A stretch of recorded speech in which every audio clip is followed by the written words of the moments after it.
It's my pleasure to introduce Emily Klein and Jenny Lancet. Emily Klein is an assistant professor of psychiatry at Boston University and the director of psychological services at BMC's RAP program. She specializes in adolescent development, psychotic disorders, and serious mental illness, with research focused on parent-youth communications and improving mental health care access. Dr. Klein is the author of The School of Hard Talks. Jenny Lancet is a peer specialist with the RAP program at Boston Medical Center, offering recovery support by sharing her own experiences and offering and fostering hope. Welcome, Emily and Jenny. Thank you so much for having us. And we're excited to share what we do with folks today. So we're here today to talk about engaging with psychosis, especially when people might not have great insight. You know, many of our patients don't show up in our clinic saying, I'm experiencing psychosis, can you please help me? Right? It's just not the nature of the problem. So how do you help people who when you don't necessarily align on what might be going on? So for those who've never heard the term, I want to just define what insight means. So in general, I think of insight as the ability to accurately observe your own mood or behavior over time. Another word would be like self-awareness, right? Do I know how I'm feeling right now? And do I have a sense of how that might be different than I was feeling before? And in psychosis, this can take a few different forms, a lack of insight. So it could be that somebody lacks any awareness that their symptoms are occurring. So an example of this that I see is sometimes I'll catch somebody out of the corner of my eye in the waiting area of our program, and they might be talking to someone who I can't see. And then if I ask them 10 minutes later, have you ever heard a voice? They'll say no, right? And it's not that they're lying to me. They don't have that conscious awareness that that experience is happening in a way that they can tell me about. So that can be one way that low insight can present. Another might be that they know what's happening, but they have an attribution that's different than what I might think the cause of that experience is. So they might say, well, the reason I'm hearing a voice is because there's a ghost in my head that's talking to me, not because I have schizophrenia or I have psychosis or I didn't take my medication today. And a third way that low insight or poor insight might present is just that ability to connect fluctuations in symptoms. So some days I do have more voices, some days I don't. With other stuff that's going on in my life. So I might, if I have really good insight, I might say something like, well, I'm probably having this experience because I haven't taken my medications in a week. Or I didn't get much sleep last night. And again, this can be true in psychosis as not in psychosis, right? So I might have this same conversation with like a preschooler or with myself, right? Where I'm having a really grumpy day and I might have insight, oh, it's because I didn't sleep well last night, or I might not. I might really think that something external is irritating me more than usual. But insight isn't a completely like black or white thing. And that's what Jenny and I really want to talk to you about today. So I think the nature of this is really well illustrated by this very short video that I want to share with you all. It's just, there's all this pressure, you know? And sometimes it feels like it's right up on me and I can just feel it, like literally feel it in my head, and it's relentless. And I don't know if it's gonna stop. I mean, that's the thing that scares me the most, is that I don't know if it's ever gonna stop. Yeah. Well, you do have a nail in your head. It is not about the nail. Are you sure? Because, I mean, I'll bet if we got that out of there... Stop trying to fix it. No, I'm not trying to fix it. I'm just pointing out that maybe the nail is causing... You always do this. You always try to fix things when what I really need is for you to just listen. See, I don't think that is what you need. I think what you need is to get the nail See, you're out. not even listening now. Okay, fine. I will listen. Fine. sometimes it's like there's this achy, I don't know what it is. And I'm not sleeping very well at all. And all my sweaters are snagged. I mean, all of them. That sounds really hard. It is. Thank you. Ow! Come on, if you would just... Don't. Try to see things my way. Do I have to keep? All right. And credit as always to Jason Headley, who is well aware that therapists love this video and encourages people to use it. He's the actor and director and creator here. I just really like this video because I think it reminds me of many encounters that I have with people who are really in it with psychosis and they know that they're having a problem, but we might not be able to agree on what's causing that problem. And sometimes naming what I think is the cause is like actively unhelpful. So let's talk about, what else to say. So in this situation, that you might encounter in clinic or in a clinical setting, even if you're not a clinician, you may see people who lack insight. And I just want to complicate that in some ways that came to my mind of people that I've seen. So one thing is that the experience that the person is having, even if it is caused by their mental illness, is real, right? Like they are really hearing voices. That is a real thing. They are hearing it in the part of their brain that processes auditory stimuli. So they are hearing it. And it's not a lack of insight to say, I really am hearing this. Even though people may be perfectly aware that that's a product of their own mind or that that's something that happens as a result of their psychiatric diagnosis. So I would say that not quite agreeing on the terminology is somewhat different from totally lacking insight, right? If we can talk about the problem, but we don't agree on the terms, that may just be sort of a language preference difference. And I'm okay with that. I don't really feel any urgent need to resolve it. And the other thing is that for many people with psychotic disorders like schizophrenia or schizoaffective disorder, or even sometimes with bipolar disorder, these things will come up, right? Like these are not one-time illnesses. They do tend to have a more chronic, relapsing, remitting, lifelong course. So it's not that surprising that these experiences are happening. The first time they happen can be very surprising, but over the course of a lifespan, yeah, like these things will reoccur many times. And so acknowledging, oh yeah, I'm hearing voices again, or I'm getting that feeling that my food is poisoned.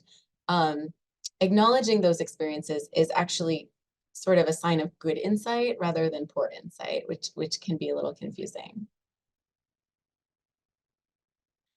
The other thing is that insight comes and goes, and it comes and goes as a result of different episodes of the illness, maybe getting better, getting worse, but it can also come and go within the course of a single hour or conversation. And again, I want to take this out of the realm of psychosis for a minute, because I think we've all experienced this. If we stop talking about insight, which sounds very clinical, and just talk about self-awareness, of course, we all know that it's true that how we talk to people about their experiences can increase or decrease their self-awareness. When we are feeling criticized, blamed, I think all have a tendency to get defensive and to say, no, I didn't do that, I didn't say that, rather than when we're feeling safe and we can explore things more openly. And I might say, oh my God, why did I say that? Instead of, I didn't say that. Right. And that's just a result of sort of who I'm talking with, in what setting, and how they're approaching me about what I did or didn't do. And that is true, I think, when people are in psychosis as well as when they're not in psychosis. So if we help people to create that kind of sense of psychological safety, to talk about their experiences and explore where those might be coming from, it will often be much more productive than sort of being, I don't know, more accusatory or, making people feel ashamed or blamed for those experiences. So how do you do that? Well, I find a few of these strategies I'm going to review with you today can be really useful. These are not really treatments for the psychosis itself. None of these things is going to cure schizophrenia or an episode of psychosis, but these are ways of talking to people about the problems that they're having that make it more likely that we can get to that next step of, so then what? What is the intervention? If we can't even talk about the problem without a lot of conflict or shame, we're never going to get to the solutions. So these are ways of just kind of trying to have that conversation, create that sense of safety, that we can have a productive conversation about, what this person might want to try, whether that's a medication treatment or spending time in an inpatient unit or engaging with an outpatient therapist. What is the treatment that we're going to recommend? This is sort of how you connect the pieces of the puzzle to get there. The strategies that I'm going to review are mostly borrowed from a practice called motivational interviewing, which is an evidence-based technique that was developed in the context of substance use disorder treatment. So that's another area where, again, there's a lot of sort of black and white thinking about acceptance, denial, having insight, not having insight. And it's ultimately sometimes not all that helpful to go back and forth on whether somebody's in denial or accepts a need for intervention. What I like about motivational interviewing is that it's a really concrete set of tools that are very replicable. So you can learn these and apply them in lots of different conversations, even though it's not an exact script. So the first tool is called reflections, and reflection basically means that I'm just going to say whatever the other person said back without really agreeing or disagreeing or showing any judgment whatsoever.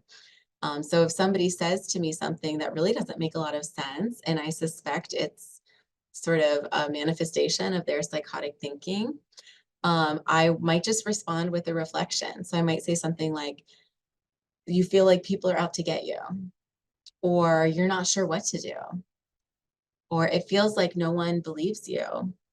Or I might just reflect the emotion that they're showing me and say something like, you seem really frustrated, or you're under tremendous stress. And notice that my voice kind of goes down as I say these things. These are not questions, they're just reflections. And I can offer these as a way to show that I'm listening, and whatever your experience is, I'm interested in it, I accept it, and I want to hear more. The next tool I want to give you is just find out more by asking questions. And these are questions that are not meant to kind of prove or disprove the experience, but just really to learn about it more. So these are all good questions to ask somebody when they disclose an experience of psychosis. So you could say, how long has this been happening? Has anything like this ever happened to you before? What does your family think about this problem? That can be a good way to get at sort of the cultural wrinkles too, of sort of, is this a shared belief that I'm just one that I'm not familiar with? Or is it something that even your family is like, no, that doesn't sound right. You can ask them, why do you think this is happening? And then I really like to find out sort of the todayness of it, right? So sometimes people have these experiences very chronically or for many months or even years without telling anyone or looking for help. So if someone came to talk to me today, I'm curious why they came today. What was it about today that made it different? Because that can often be quite informative in terms of figuring out what would be helpful. Once I have, used some reflections and maybe gone back and forth between reflecting and asking questions to learn more about the experience, I want to start thinking about solutions. So, how can I help you today? Or even if I can't help you, what might be able to help you that I might be able to sort of pass you along to the next person who can help? So I like to start that part of the conversation by asking the person, like, well, what do you think could help? Or what did you come here today hoping for, right? What would be helpful? And these are all real responses I've gotten from people who are in psychosis about what they think would be helpful to them. Some people will say, well, I just need to get back on my medications. Other people would say, well, I really need the FBI to leave me alone. They might say, I just need a good night of sleep. Might say, I need a job, or some other non-mental health related stressor, like I need my green card, I need a job, I need a new apartment, right? Or they might say, I have no idea. So these are all, things I might or might not be able to help you with, but I'm curious to know what you think would be helpful. Now, I really like to ask other people their perspective. As you can tell, I think that's very important. But I went to school for a long time and I studied psychology and I've treated a lot of patients, right? So I have some ideas too. About things that will be helpful. And I don't want to be shy about sharing those, right? People didn't come to see me just to hear themselves talk. Hopefully they're also interested in what I think. And I don't want to withhold that in the name of being sort of patient-centered. I think we should both share our perspectives. I like to get permission to offer my advice as just a way of sort of respectfully pivoting to, hey, I'm gonna put on my sort of expert hat here now. Is that okay with you? And it might sound like, one of these statements, just can I share my perspective? Or I've seen a lot of patients actually describe something similar. Do you want to hear what helped them? And then I want to give my advice. So I usually by this point in the conversation will have some idea what might help. Maybe it's something like, I agree, you should go back on your medication, or I really want you to talk to one of our prescribers. I think they might really be able to help you feel better. Or I might say something like, I'm worried about your safety. I want you to go to the emergency room. Or it might be something a little bit lower stakes, like, well, it sounds like in the past, just taking a few days off and taking a PRN or playing some video games has really helped you. Do you want to do that? That's my advice. And then if it's appropriate, I think it's really nice to hand the control back over, right? Because my advice is simply that, it's my advice. In 99 out of 100 cases, it only matters to the extent that they want to follow it. So I will often then gauge, like, okay, so what do you think you'll do? And it's a way of sort of, understanding that I'm not in control, you're in control. I've offered my advice. Do you think you're going to follow it?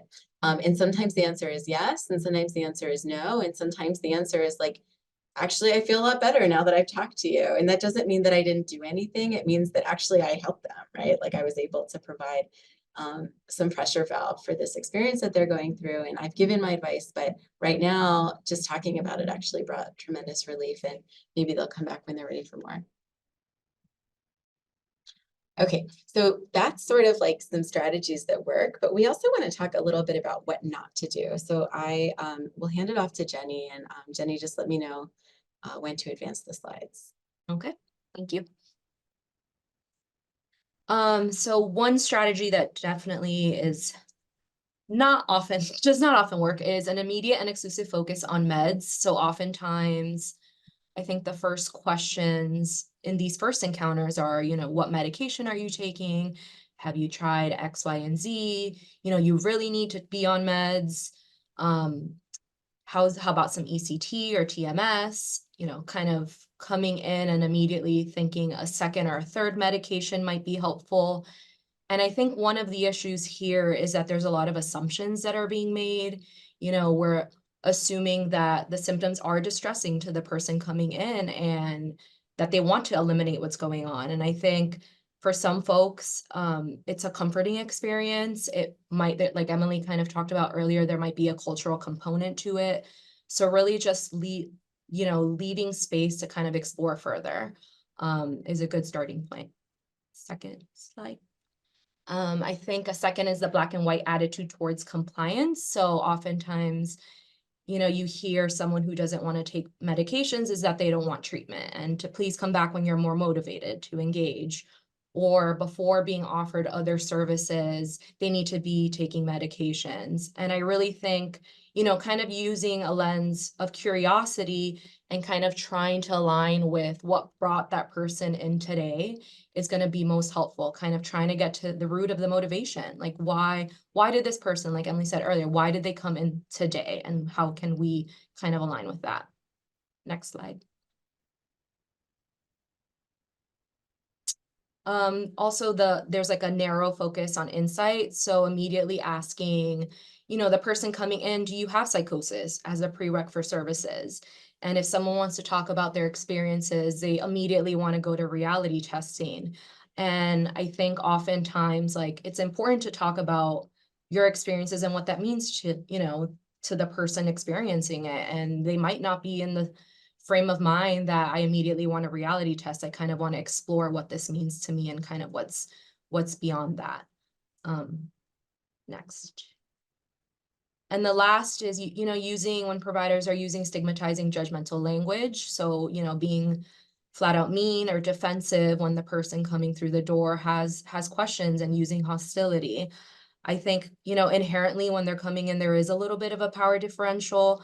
You might be a psychiatrist, a nurse practitioner, a therapist, and just really reminder, that the provider may be the expert in their area, but we're also the expert in our own lives. And I think it's been, in my experience, much more effective when it's viewed more as a collaborative partnership, and you kind of, use that curious lens and kind of see, where you can kind of align. Are we ready for our role play? You're going to see us kind of act out what this might look like, both in terms of the what not to do's and then the maybe more motivational interviewing based. I am going to be a psychiatrist or a nurse practitioner, and Jenny is going to be a patient I've never seen before. What brings you in today? The judge said that you needed to sign this. Okay, this looks like a court order for treatment. Sure. Okay. So, you're looking for some medications. Oh no, I'm not gonna take any meds. She just told me to come in, kind of talk to you, get it signed, and I'd be good to go.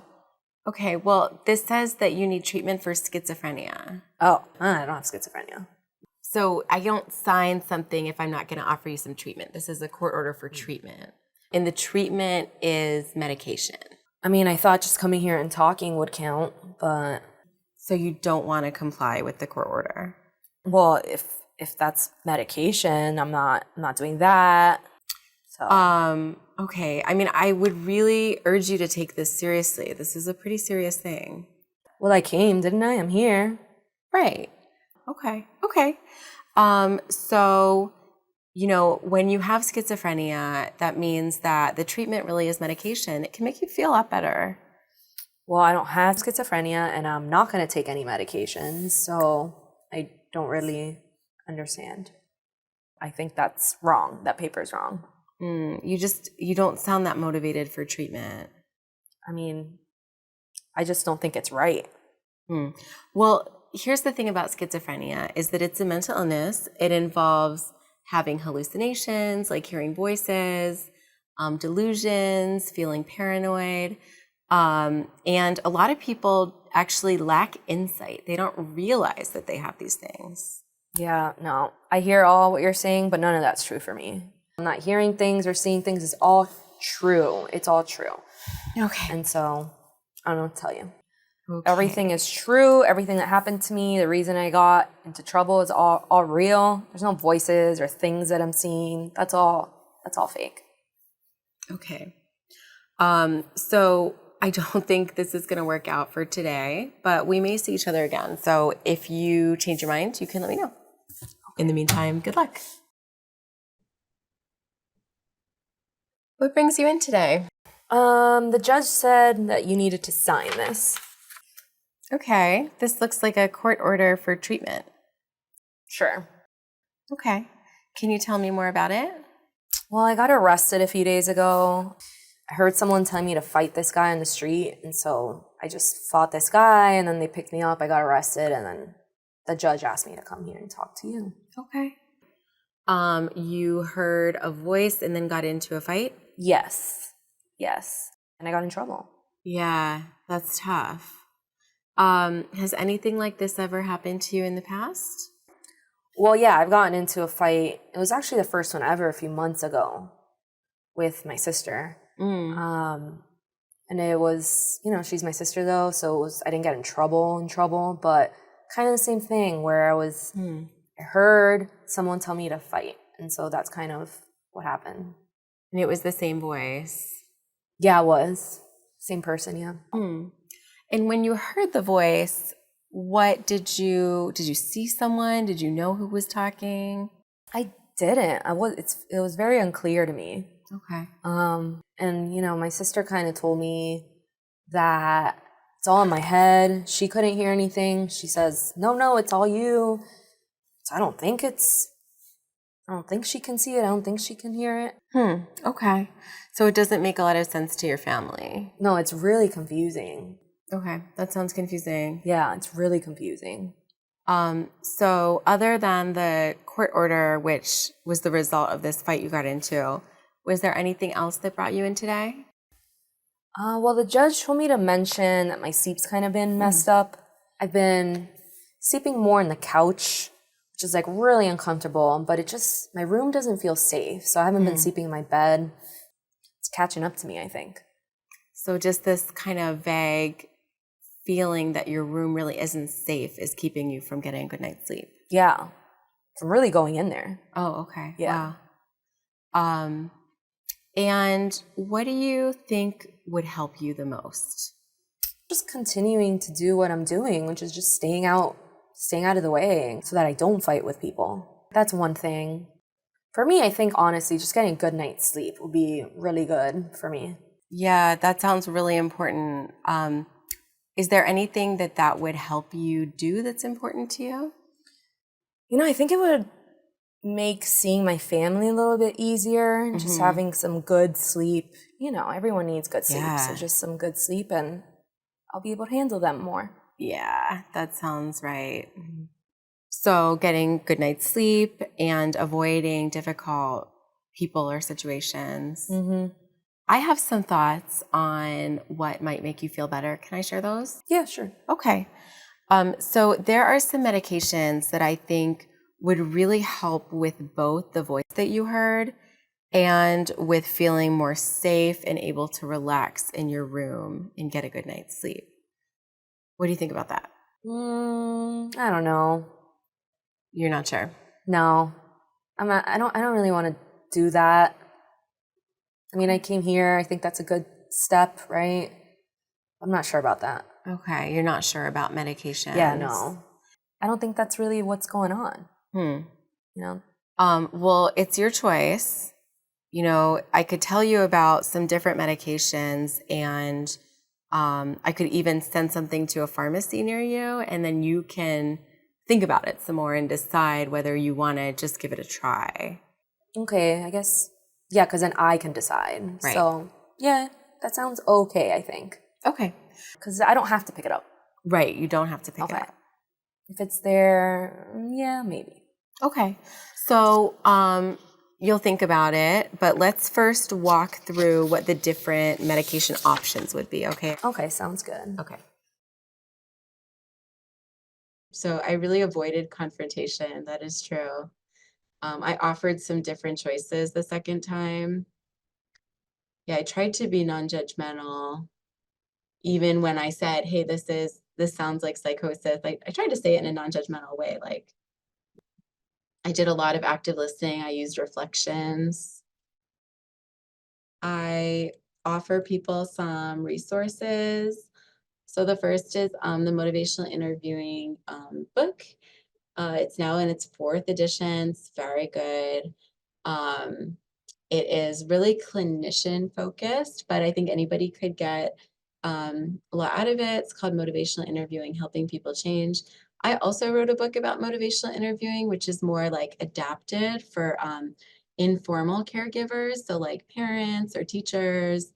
And it's more about also a little bit more specific to adolescents and young adults. That book is called The School of Hard Talks: How to Have Real Conversations with Almost Grown Kids. I would also really recommend if you see patients who have psychosis and you feel like they could benefit from specialty care, you just need some ideas for what resources to offer them. You can contact the Massachusetts Psychosis Access and Triage Hub or Empath. Just Google that one. Or if you are looking for more training in psychosis, these webinars are an amazing resource.